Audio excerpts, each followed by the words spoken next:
She's a female doctor. A lady doctor. If female nurses are the angels in white, then are female doctors, perhaps, goddesses in white. She seems to be around my age, 35, or maybe a bit older. Not bad looking at all. No, far from bad, she had features that were rather appealing to men. However, when I addressed her as doctor, there seems to be no problem at all, she said, without even a hint of a smile, expressionless, scanning through the X-ray and MRI images displayed on the monitor in a rather brusque manner. Using an ambulance. Doctor, the ambulance was called by the other party. Jess, take care. She seemed more like a goddess in black than in white. My name is David. I had to go to the city hall that day, so I took the afternoon off from work. On my way back from the city hall, I encountered an elementary school boy playing ball around the area, and he ran into the street chasing the ball. There happened to be a large, thick tree, creating a blind spot for the cars on the street.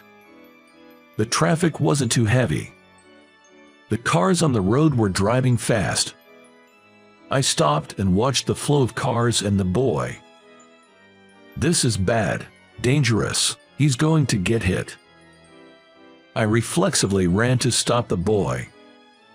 The sound of a car's sudden braking was heard. Almost simultaneously, I lifted the boy up. Ouch! The hood of the abruptly stopped car hit around my waist. The man driving the car rushed to me in panic. I said I was fine as it was just a slight hit, but the man, completely flustered, called an ambulance. And thus, I was transported to this hospital by an ambulance for the first time in my life. There were no visible injuries, but I underwent X-ray and MRI examinations. While waiting for the results, the boy whom I had shielded was brought to the hospital by his mother. The boy must have been scolded severely by his mother. With a face about to cry, he apologized to me repeatedly, asking if I was hurt. I'm fine, I'm indestructible, but remember, never run onto the road again. Understand, the action I took in the spur of the moment prevented a major accident, and I'm being thanked for it. With that thought, the pain in my waist where the cars had grazed felt like nothing, and I was in high spirits. Then a young female nurse who came to call me for the examination results said to the boy, "You're lucky, saved by a handsome man," and gave me a smiling face. Truly an angel in white. It seemed like there were countless twinkling stars around her smile. Right after that, came that goddess in black. There were absolutely no twinkling stars, and it seemed like she had thick, dark storm clouds on her back as she treated me coldly. "David, about this weekend?" "Not again. I told you I'm good." I declined an invitation from my junior at work, who was obsessed with events for singles. About 6 months ago, this junior asked me to join him as he didn't want to go alone, and I went to an event for singles just once. I wasn't interested to begin with, and indeed, I didn't meet anyone special. It wasn't fun at all. I too think it's about time to settle down since I'm getting older. But I would prefer a more natural encounter. Indeed, I yearned for meeting someone, but I had no desire to attend another event for singles. Besides, at this time, I had someone on my mind. The female doctor who was cold to me. Her aloofness only piqued my interest more. I couldn't help but dwell on it. Well, I don't think it's likely, but in the case of a traffic accident, symptoms like whiplash sometimes appear later, so if that happens, make sure to get checked out at some orthopedic clinic. I remembered her words as I touched the part of my waist where the cars had grazed. It was still a bit painful. All right, it's not completely healed. In that case, why not go and get it checked? Time is of the essence. The next day, I went to see her for a consultation. "Oh, the one from the other day, are you not feeling well?" The amiable nurse addressed me. I managed a wry smile and asked her the important question. Is the doctor who's been seeing me married? If you're talking about Dr. Emma, she's single. Why do you ask? I did a silent fist pump and said I was just curious since a female orthopedic surgeon is rare. I was sweating, hoping she didn't see through my ulterior motive. Just then, my name, David, was called. When I entered the consultation room, she was checking my medical record on the computer. What brings you here? My waist is still hurting from the accident. She looked at the record again. It shouldn't be a big deal. She casually suggested another checkup if I was still worried. I hesitated, and she remarked, "Is this your first traffic accident? Some patients overreact, especially the timid ones." She was half smirking, a bit condescending. I got a little annoyed. But it still hurts. I can prescribe some painkillers. She stared at me as she said this. It really isn't a big deal. If you don't believe me, why not get a second opinion from another hospital? I had no choice but to back off. That weekend, I was at my regular bar, having a drink with the bar owner. I wonder if female doctors usually marry other doctors. The bar owner stopped chopping and looked puzzled. I continued, partly talking to myself. They earn more, are smarter, and have strong personalities and high pride. They're out of reach for an average office worker like me. As I muttered, the bar owner asked, "So, you want to date a female doctor?" "No, not at all. It's just a general opinion. Just a general opinion." As I responded, I realized my mind was full of thoughts about her. She doesn't give me the time of day, treating me with nothing but coldness. But the colder I'm treated, the more the fire within me burns. Am I the type of guy who likes such treatment? As I'm pondering this, my phone starts ringing. It's a picture message from my junior who loves matchmaking parties. He sent me photos he took at a matchmaking party he attended that day. Seeing how desperate he was to get married made me feel pitiful, realizing I'm not that different.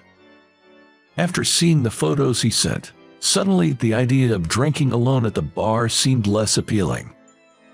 It had just gone past 7 in the evening, but I paid the bill and headed home. Then, just as I left the bar, a woman's high-pitched voice called out to me. I looked in the direction of the voice and saw a young girl smiling at me. I didn't know who she was. I thought she was calling out to me, but I looked around to see if it was someone else. There was no one else standing still. "How are you feeling?" Then, I finally recognized her. It was that friendly nurse.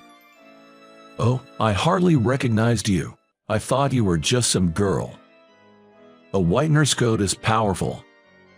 It can turn any girl into an angel. She also lived around here, so we walked together, making small talk. "By the way, is Dr. Emma always like that?" I brought her up. "Dr. Emma, like what?" "Just between us. She seems kind of aloof and hard to approach." To her surprise, I was the first patient to describe her that way. Not only is she an excellent doctor, but she's also friendly and popular among the patients. I listened while nodding, but I just couldn't accept it. "Well, I'm going this way." I watched the angel without a white uniform walking away. So she's only cold to me. Could it be she's playing hard to get? My thought process was unusually optimistic. The pain in my back disappeared before I finished the painkillers she prescribed, and there was no new symptom. So, I lost the chance to visit her clinic. However, I noticed the chain on my seldom used bike, parked at the apartment complex, had wristed. I decided to ride it for a test and pedaled for the first time in a while. The chain made some noise, but there were no serious issues. The bigger problem was the flat tires. and the brakes wasn't working well, so I decided to take it to a bike shop. I rode the bike. I reached an intersection. The light was changing from green to yellow. The bike shop was just across the intersection. I was too lazy to stop, so I pedaled into the intersection. And I collided with a turning vehicle perfectly. Thanks to the other car's abrupt braking, it didn't end up in a major incident. I scraped my arm when I fell, but it was just a minor bleed. The leg I band wasn't in much pain either. The female driver who got out of the car went pale and offered to call an ambulance. But I was the one who rode recklessly, and it's just a scrape, so I refused. Afterward, we called the police and dealt with the accident. I didn't get home until the evening.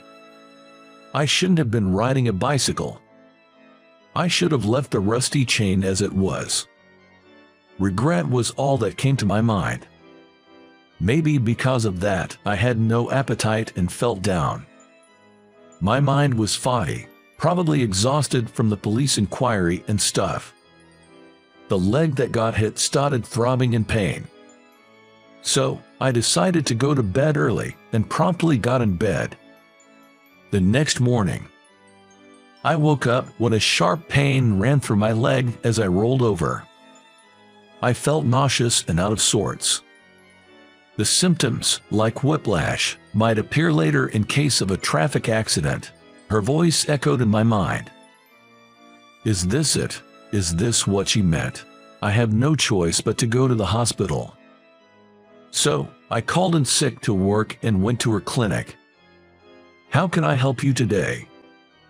When I staggered into the consultation room, she, who was looking at her computer, hurriedly stood up and supported me. Then, she gently led me to the examination bed. I was riding a bicycle yesterday and got hit by a car. I explained the situation and how the pain in my leg worsened this morning and that I felt nauseous. Let's get you tested right away. Her voice was filled with a kindness that wrapped around one's heart, unlike any I had heard before. Her usual cold demeanor had done a complete 180. Could it be that I'm seriously injured, need major surgery, or have after effects? On her advice, I was admitted to the hospital immediately. I asked my colleague, who loved events for singles, to bring the minimum necessary belongings from my home. Then, she appeared in the hospital room to inform me of the X-ray and MRI results. I had a mild concussion and bruises all over. The concussion is very mild. A neurosurgeon has confirmed there's nothing to worry about. There were bruises other than on your leg, but there's no abnormality in any bones. You're lucky. All my worries about surgery and after effects were unfounded. With this in mind, I asked, "Really?" Then she said, "Really?" and gave me a kind smile. Seeing her face, my heart rate soared. She was most concerned about the severely bruised and swollen right leg. If the pain is too much and walking alone is difficult, she suggested staying in the hospital for about a week to observe the progress. Of course, I followed her advice. Is the female doctor who just left your assigned doctor, David? When she left the hospital room, my company's junior asked. When I responded yes, my colleague crossed his arms and fell into thought. When I asked what's wrong, he said, "I feel like I've met her somewhere before." My injury was healing well, and I was told I could be discharged as planned. There was no need for any special rehab, but I had to visit the hospital once a month for the time being. On the day of discharge, while I was packing my belongings in my room, she came to see me. "You're being discharged today. Congratulations. Thank you for everything." As I bowed my head, she, seeming a bit shy, greeted me with a subtle smile. I was deeply moved by this, and I couldn't help but blurt out. Actually, at first, I thought this wasn't going to work. "What do you mean by not going to work?" What wasn't going to work? She looked at me with surprise. I mean, the compatibility with you. Why did you think we wouldn't get along? Can you tell me why? I talked while scratching my head, feeling awkward. When I was first brought in by the ambulance, her attitude seemed cold. According to a female nurse I talked to later, apparently, I was one of the very few people she treated like that. I see. She stopped mid-sentence and looked around the room. Then, leaning close to my ear, she whispered softly, I have a break coming up soon, so once you're ready, maybe we could meet in the courtyard. Well, okay. I looked at her suspiciously, and she implied she had something to say that she didn't want the other patients to hear. So, it's not good here. Let's continue our talk there, okay? What is this conversation going to be about? Hope and anxiety were swirling inside me. After completing the discharge procedures, I went to the courtyard where she was waiting during her break. As I approached her on the bench, she opened her mouth with a bitter smile. I'm the one who's not good. Mixing personal feelings when examining patients. Personal feelings. When I asked back, she nodded and explained. Even though I had gotten into a car accident protecting a child and was injured, I joked about being indestructible because I had only minor injuries, and that had angered her. Hearing this, I felt like I understood. Doctors are dealing with patients brought in by ambulances with all they have. Her being angry at me for being lighthearted was just the other side of that. I reflected on my behavior. I felt bad and remained silent. Then, she suddenly changed her tone and said jokingly, mocking herself, and this is a bit embarrassing, but when you kept calling me doctor, I realized what? Don't you remember that matchmaking party? My mind was filled with question marks. The only matchmaking party I remember was the one I attended about 6 months ago as a favor to my junior. During the talk time, it was customary for both men and women to ask each other, "What do you do?"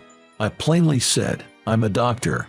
Then, I got some weird looks. Jokingly, people started saying things like, "I've been having some pain here," or suddenly started calling me doctor. Hearing this, I remembered. At that matchmaking party back then, I was told by my junior that there was a female doctor, and for fun, I kept calling her doc and teased her quite a bit. That time, "Oh, was it you, Dr. Emma?" When I asked, she nodded.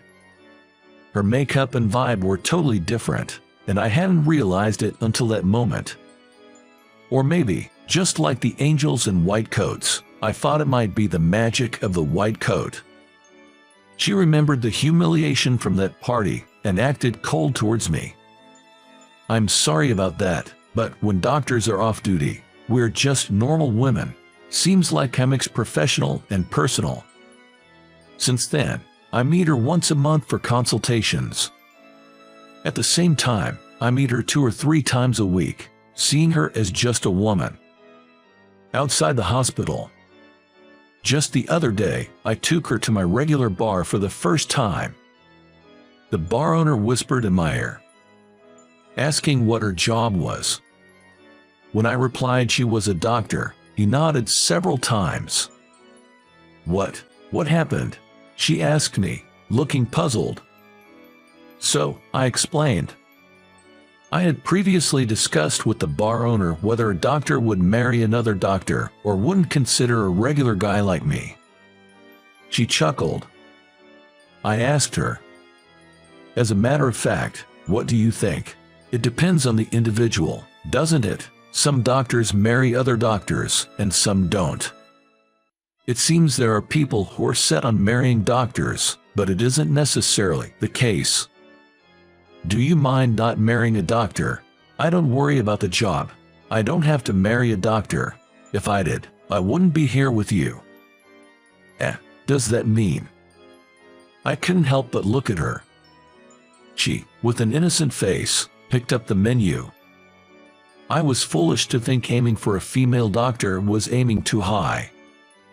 Having high aspirations and love is what brought her and me together. And it's what will keep her and me together moving forward. How was the story today? Pressing the subscribe and like button will encourage more productions. Looking forward to your comments. See you in the next video.